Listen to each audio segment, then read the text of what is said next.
लालच की कुल्हाड़ी।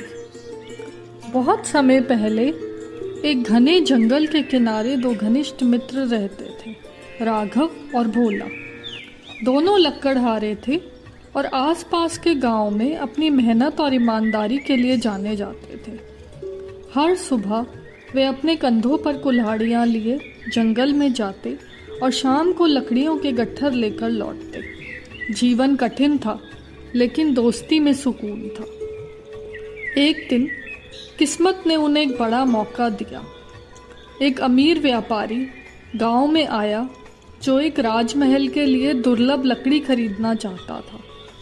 उसने ऐसी लकड़ी के लिए बड़ी रकम देने का वादा किया जो जंगल के सबसे गहरे हिस्से में मिलती थी। रास्ता खतरनाक था, लेकिन इनाम बहुत बड़ा।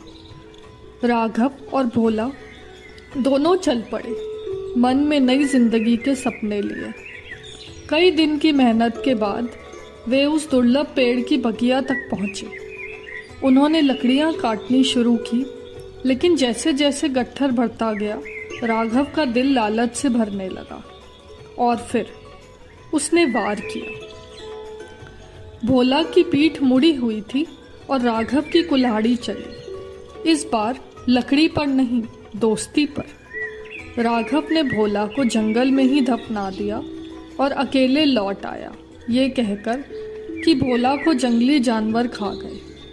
उसने व्यापारी से सारे पैसे लिए, बड़ा घर बनाया, शादी की और अमीर बन गया। लेकिन चैन उसे भी कभी ना मिला। कुछ महीने बाद उसकी पत्नी ने एक बेटे को जन्म दिया, जिसका नाम था आरव। जन्म से ही वह बच्चा बीमार रहने लगा। ना तो कोई वैद्य, ना हकीम, ना कोई दुआ, कुछ भी असर नहीं किया। राघव ने अपनी पूरी दौलत बेटे के इलाज में खर्च कर दी, पर आरव की हालत साल दर साल बिगड़ती रही। धीरे धीरे घर की रौनक चली गई, नौकर चले गए, जमीन बिक गई। कभी जिसने खून से कमाई की थी, वह सब अब औषधियों में बह गया। और फिर आरव के 15वें जन्मदिन पर एक चमत्कार हुआ। वे एकदम स्वस्थ होकर उठा। उसकी आंखों में एक गहरी चमक थी।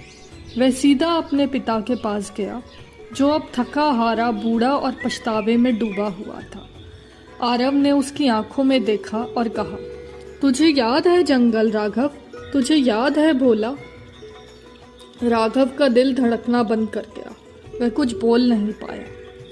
मुझे वो ठंडी जमीन याद है, आरव ने धीरे से कहा। मुझे तेरी कुल्हाड़ी याद है।